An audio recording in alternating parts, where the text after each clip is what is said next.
சண்டை போட்டுக்கிறாங்களோ அப்படின்றது போலலாம் தோணும். அவள தனியா வச்சுட்டு போயிடு, பசங்க வச்சு நான் பாத்துக்கிட்டோம் அப்படின்றது போல சொல்லிட்டாங்க. ஆனா அதுக்கப்புறம் அவர் எதுவுமே பேசவே இல்லை.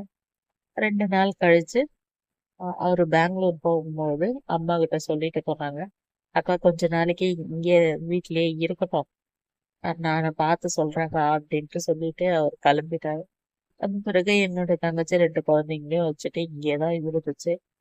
அம்மா கூட ஹெல்ப் பண்ணும், பாத்திரம் கழுவுறது, வீடு வேலை செய்யறது. சில டைம்ல வந்து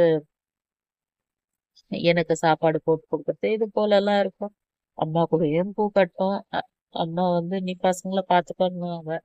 இருந்தாலும் ஒரு சில டைம்ல பூ கட்டக்கூடாதா, இது கொஞ்சம் கட்டினா எனக்கு ஹெல்ப் ஆகுமே அப்படின்றது போல பேசுவாங்க. எனக்கு அப்ப மனசுல இருக்கும், இது அங்கேயே இருந்திருக்கலாம் போல இருக்கு. என்னைக்குமே கட்டி கொடுத்த இடத்த விட்டுட்டு தாய் வீட்டுக்கு மட்டும் வரவே கூடாது. எவ்வளவு கஷ்டம் இருந்தாலும் அங்கேயே இருக்கணும். ஆனா நம்ம சொன்னா இது எதனா நினைச்சுக்கோ அப்படின்ட்டு நான் வந்து எதுவுமே சொல்லல. குழந்தைங்க வந்து அடிக்கடிக்கு அழுவும். அப்போ வந்து என்னோட அப்பா வந்து கத்துவாங்க, தலையே வலிக்குது, சும்மா நை நைன்னு கத்துதுங்க. மனுஷன் தூங்குறதா இல்லையா, அன்னைக்கு எகர பொட்டின கட்டிக்கின இவன்தான் வேணும்னு சொல்லி இன்னைக்கு அங்கேயும் சண்டை போட்டு இங்க வந்து உட்காந்து நின்ற. அவங்கெல்லாம் வரமாட்டேன் செய்ய மாட்டேன்னு இன்னைக்கு என்ன ஆச்சு? இப்ப தெரியுதா?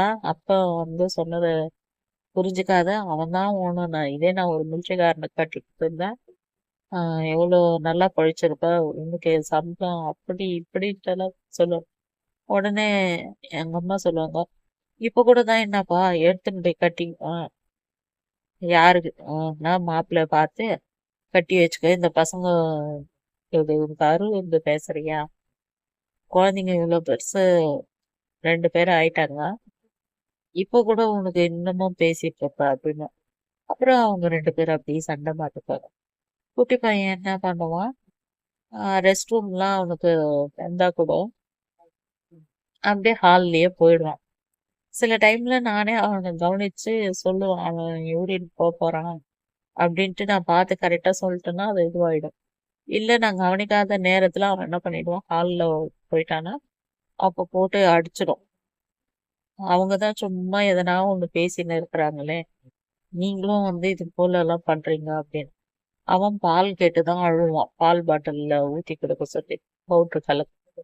ஆனா இது வந்து பாலெல்லாம் வந்து அவாய்ட் பண்ணோம்.